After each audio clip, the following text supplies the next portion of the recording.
জাতীয় কবি কাজী নজরুল ইসলাম বিশ্ববিদ্যালয়ের ছাত্র শিবির শাখা থেকে এই কোরআন বিতরণ যে অনুষ্ঠান, সেটা সত্যিই আমাদের ধর্মীয় দিক থেকে একটা অনেক ভালো একটা কাজ।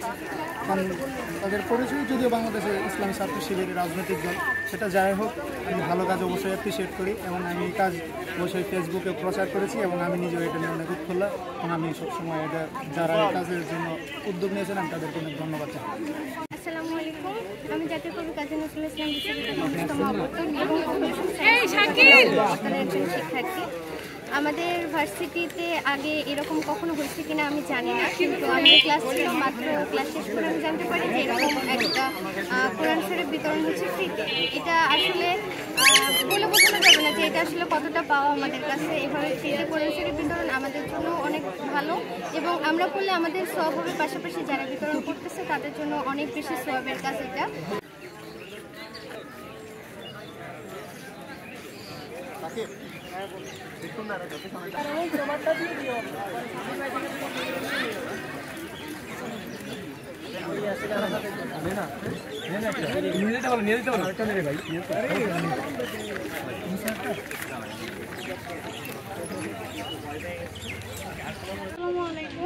আজকে এই কোরআন বিতরণের আয়োজন যারা করেছেন তাদেরকে অনেক ধন্যবাদ দিতে চাই, কারণ এই কোরআন শরীফ হচ্ছে আমাদের জীবনের অবিচ্ছেদ্য একটা অংশ।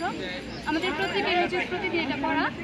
আমরা চাই হচ্ছে প্রতি বছরই যেন এরকম একটা আয়োজন করা হয়, আর আমরা হচ্ছে এটার জন্য খুবই খুশি।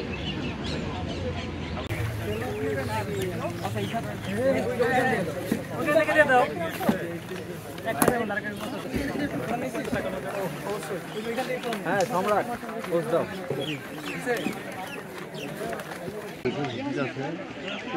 আমার বয়স পরে আপনার নামটা? বাংলাদেশ ছাত্র শিবির নজরুল ইসলাম শাখা কর্তৃক আয়োজিত এই কোরআন বিতরণ কর্মসূচি, এটি মূলত আমাদের নিয়মিত কর্মসূচি। তো আমরা দেখা গেছে 15-17 বছর প্রকাশ্যে কাজ না করতে পারার কারণে আমরা এই প্রোগ্রামগুলো প্রকাশ্যে স্টুডেন্টদের কাছে নিয়ে আসতে পারি। আমরা দেখা গেছে এটা স্টুডেন্টদের রুমে পৌঁছে এইভাবে আমাদের কর্মসূচি পালিত হতো।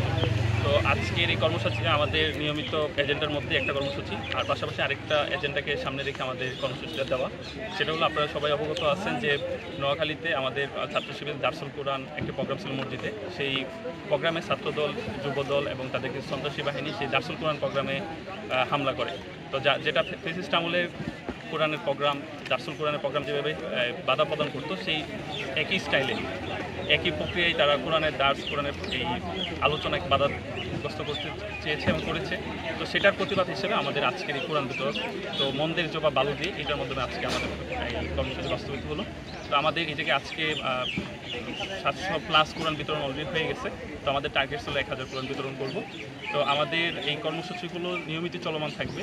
আমরা চাই এই কোরআন এর মাধ্যমে এই সমাজে ইসলামী মূল্যবোধের মাধ্যমে যাতে তরুণ সমাজ আলোর দিশা পায় এবং যে অবক্ষয় চলতেছে সেই অবক্ষয় থেকে একমাত্র মুক্তির উপায় হলো আল কোরআন। তো সকলের প্রতি অনুরোধ থাকবে যারা এই কোরআন নিয়েছে তারা যাতে আল কোরআনকে অধ্যয়ন করে এবং সেটা যাতে বাস্তব জীবনে প্রয়োগের মাধ্যমে এই সমাজকে একটি সুন্দর সমাজ উপহার দিতে পারে। এটা আমাদের সকলের প্রতি চাপ প্রত্যাশা থাকবে।